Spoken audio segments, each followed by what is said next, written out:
cinema como expressão do inconsciente coletivo. A década de 1970 no Brasil foi marcada pela censura e controle sobre os corpos. No interior da ditadura militar, o filme Superfêmea, 1973, surge como provocação velada, abordando de modo irônico a patologização da sexualidade. Eva, protagonista da narrativa, simboliza tensões entre o autoritarismo institucional e a liberação pulsional que transborda em cultura popular. A linguagem cinematográfica, ao modo dos sonhos, permite a manifestação de desejos reprimidos. Como defendeu Freud, o humor funciona como defesa psíquica diante de conteúdos tabus. O uso da comédia no filme escancara questões ligadas ao desejo, ao corpo e ao feminino, num campo que permite elaboração simbólica e social de conflitos internos. Segundo Lacan, os discursos revelam rachaduras no simbólico como leis e convenções. A pílula masculina apresentada na obra torna-se um significante vazio. Oferece controle, mas revela a impotência do sujeito diante do desejo. O filme evidencia assim o fracasso da normatização sexual como garantia de ordem. A personagem Eva remete a imagens arquetípicas femininas como Lilith e Gaia. A fertilidade exacerbada, simbolizada pelo nascimento de 100 filhos, conecta-se à terra-mãe e à força criadora indomada. Na ótica junguiana, a narrativa mobiliza o inconsciente coletivo ao evocar figuras mitológicas que desafiam a moral dominante. A medicalização da vida íntima no período é retratada como estratégia de dominação. O corpo feminino, explorado como objeto de propaganda científica, torna-se campo de disputa simbólica. O discurso da medicina e da ciência reforça normas patriarcais que pretendem regular o prazer e o desejo por vias técnicas. A comédia, enquanto forma estética, desempenha papel central na crítica social do filme. Por meio da ironia, o riso permite que conteúdos reprimidos encontrem expressão. Essa estratégia narrativa presente nas cenas absurdas possibilita ao público elaborar coletivamente tensões entre repressão e transgressão. O estudo se propõe a articular o conteúdo do filme com casos reais da literatura psicanalítica. A análise das cenas será acompanhada de referenciais teóricos freudianos, lacanianos e junguianos. Busca-se evidenciar como Superfêmea dramatiza neuroses culturais ainda presentes no imaginário coletivo. Apesar de datado em sua estética, o conteúdo simbólico permanece provocador. O filme continua a oferecer material relevante para refletir sobre gênero, desejo e poder. Ao confrontar o espectador com o grotesco e o surreal, abre espaço para investigar as estruturas psíquicas da sociedade patriarcal. Fetiche farmacológico e fantasia fálica.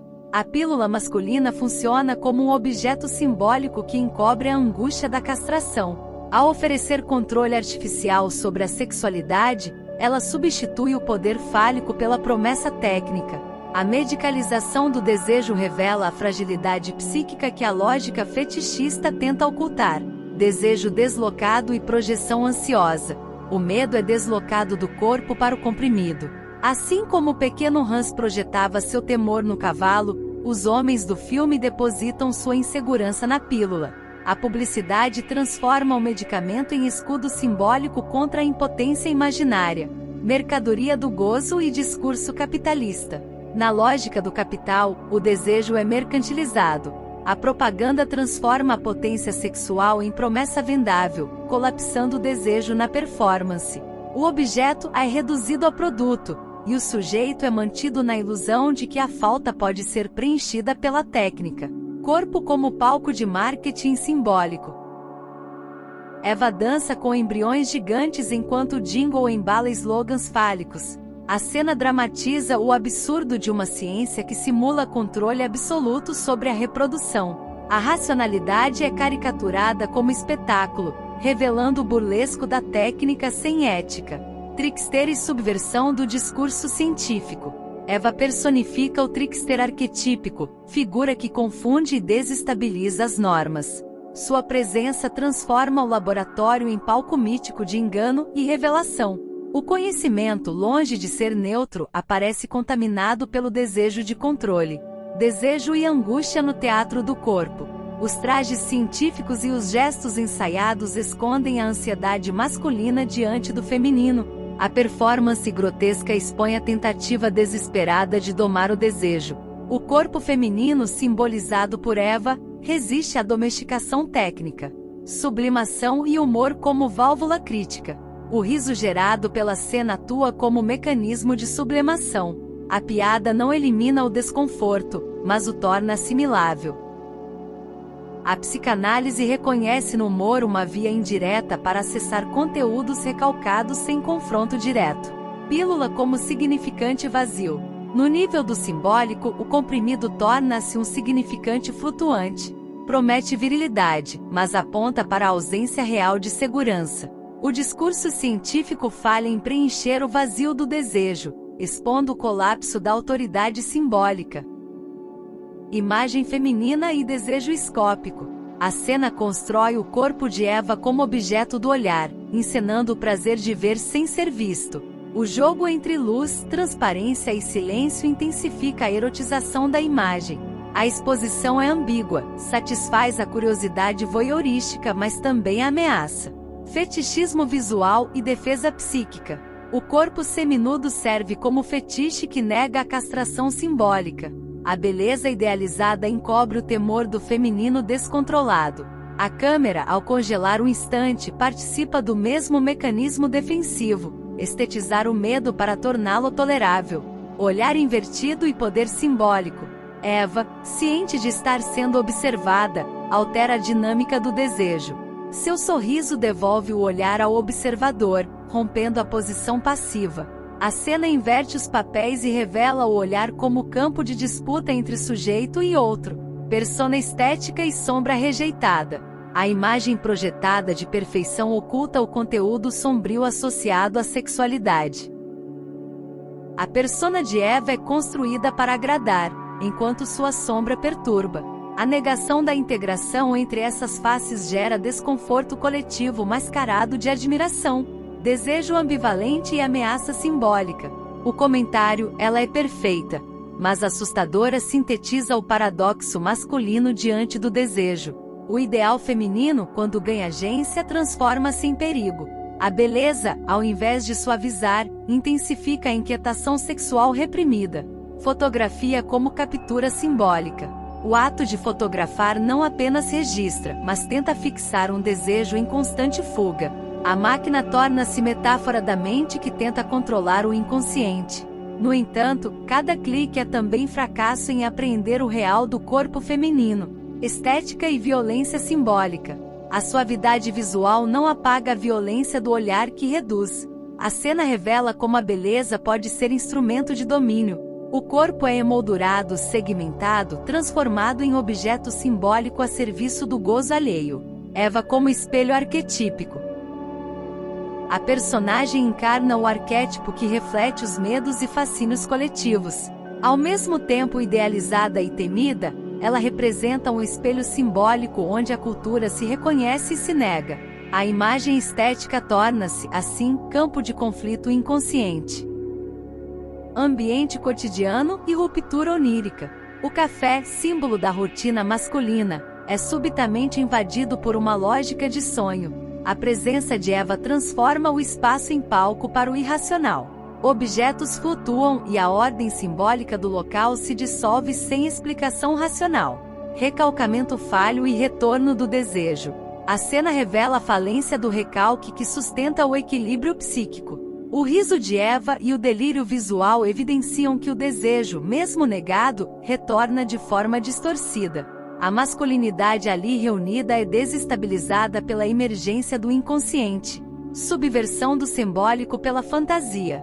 O jogo interrompido e as leis físicas suspensas mostram o real rompendo o simbólico. O café deixa de ser um local de regras para tornar-se um campo onde a fantasia impera.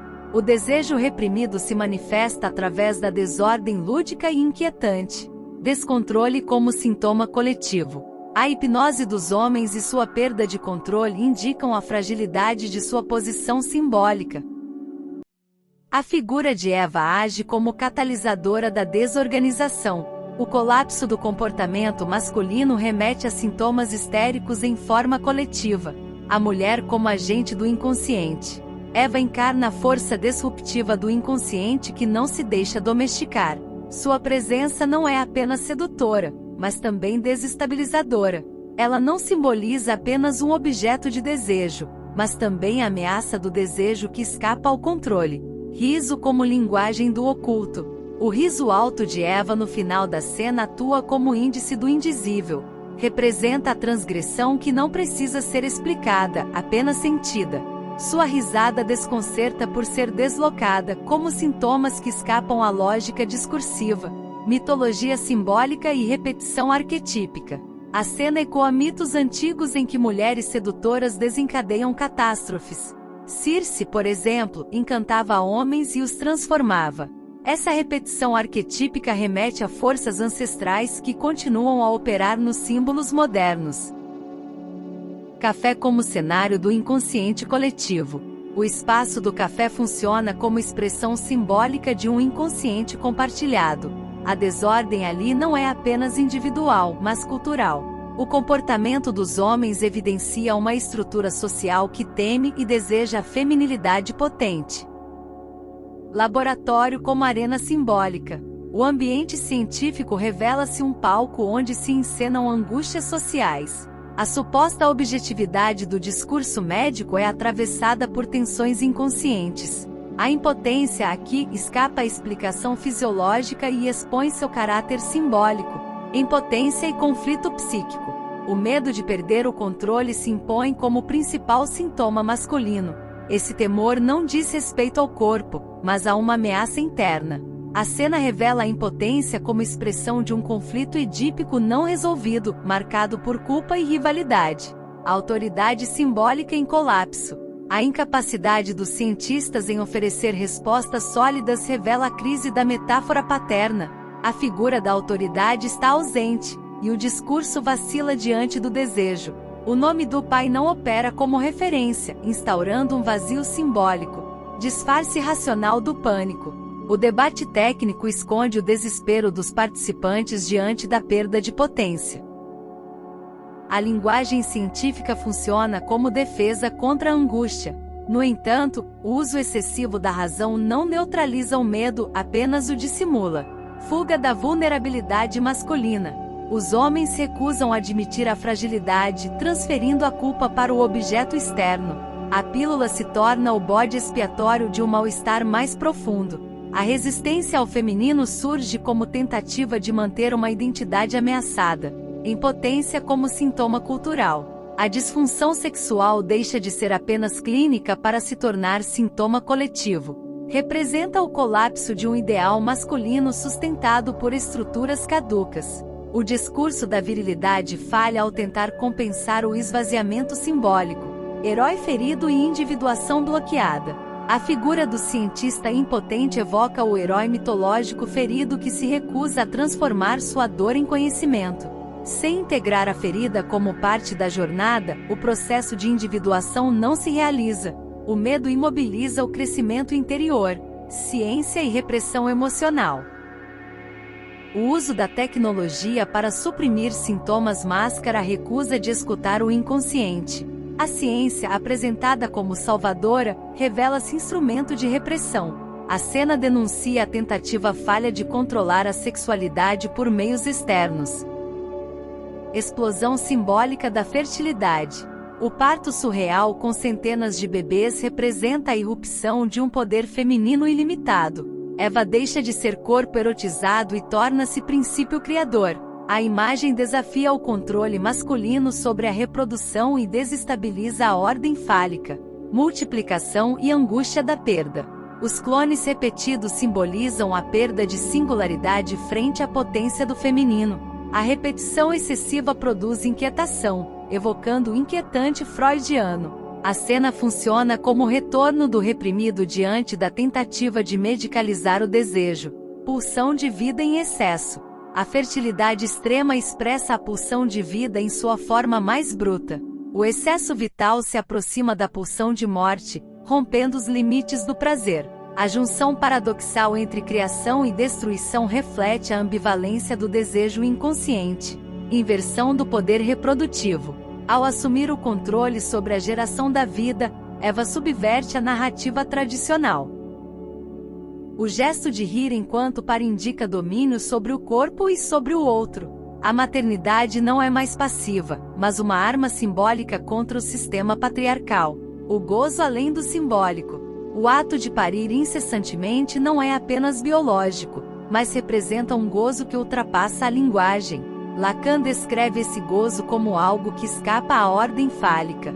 Eva personifica um desejo que não se submete à lei, nem à castração. Grande Mãe como arquétipo central. Eva encarna a figura da Grande Mãe, simultaneamente criadora e ameaçadora. Seu poder totalizante remete a divindades arquetípicas ligadas à fertilidade e ao caos. A cena convoca o inconsciente coletivo a confrontar o feminino arcaico. A crise da masculinidade moderna. O pânico dos médicos evidencia o colapso de uma masculinidade baseada no controle. Diante de um corpo feminino indomável, a ciência entra em fuga simbólica.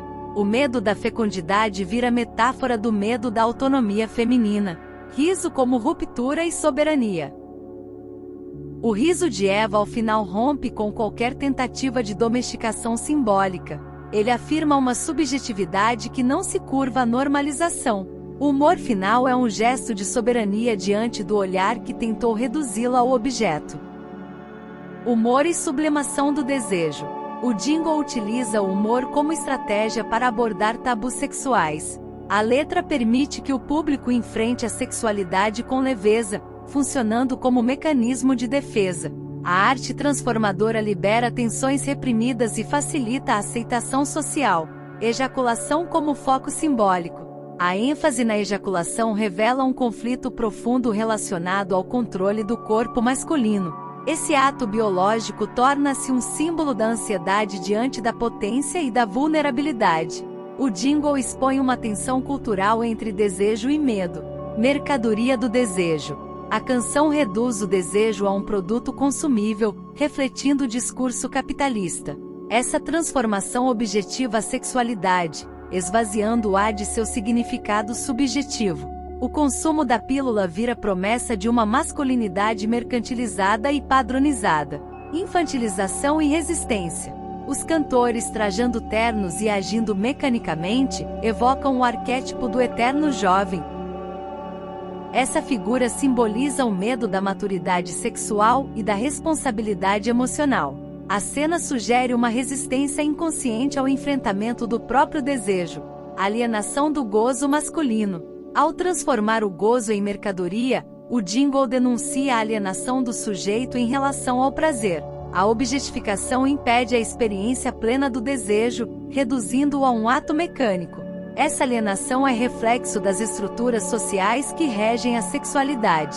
Poeira eternus e medo da sombra. A representação do homem infantilizado indica uma fuga do confronto com a sombra, parte reprimida da psique. Essa recusa bloqueia o amadurecimento psíquico e mantém o sujeito preso a fantasias. O jingle ironiza essa condição, denunciando o impasse cultural. Sublimação cultural do tabu. A canção exemplifica como a cultura utiliza a arte para sublimar conteúdos proibidos. O humor e a música tornam-se canais para lidar com ansiedades sociais. Assim, a cena permite que temas sensíveis sejam discutidos indiretamente. Relação entre sexualidade e poder. O jingle revela uma dinâmica complexa entre sexualidade e controle social. O discurso publicitário busca normalizar comportamentos e reforçar a ordem estabelecida. No entanto, essa tentativa fracassa ao expor fissuras na identidade masculina. Pílula como significante social. O filme reflete uma cultura marcada por repressões e patologizações do corpo. A comédia funciona como mecanismo para expressar o recalcado, permitindo que temas tabus sejam revelados de forma indireta. Essa estratégia revela tensões profundas da psique coletiva. A pílula masculina representa um vazio simbólico, evidenciando o desejo como algo sempre mediado pelo outro. Ela funciona como metáfora da impotência social e da tentativa frustrada de controlar o desejo. Essa representação expõe as contradições do poder. Personagem central, Eva simboliza a sombra coletiva de uma sociedade misógina. Sua fertilidade exagerada denuncia o medo e a rejeição ao feminino autônomo. A narrativa propõe uma reflexão sobre o papel do feminino enquanto força primordial e subversiva. O filme problematiza as dinâmicas entre o desejo, o controle e a repressão política. A presença da ditadura aparece como pano de fundo que intensifica os conflitos simbólicos. Essa interseção ressalta a influência do contexto social sobre a psique individual e coletiva. A mercantilização do desejo, evidenciada na campanha da pílula e no jingle, aponta para a redução do corpo e do prazer a produtos de consumo. Essa lógica dilui o significado subjetivo, reforçando a alienação e o controle social mediante o discurso do capital. A obra dialoga com imagens universais que emergem do inconsciente coletivo. Eva representa figuras mitológicas da Grande Mãe e do Trickster, cujas ambivalências expressam tensões essenciais entre criação e destruição, ordem e caos, submissão e liberdade. O humor no filme é um recurso para desafiar normas e desconstruir tabus. Ele atua como instrumento de resistência frente à censura e repressão. Essa abordagem torna o filme uma peça crítica que questiona os limites entre o permitido e o proibido. A análise propõe questionamentos sobre a relação entre sexualidade, poder e identidade na atualidade. A obra convida a repensar a posição do feminino e os mecanismos sociais que o regulam. Assim, o filme permanece relevante para debates atuais sobre gênero e subjetividade.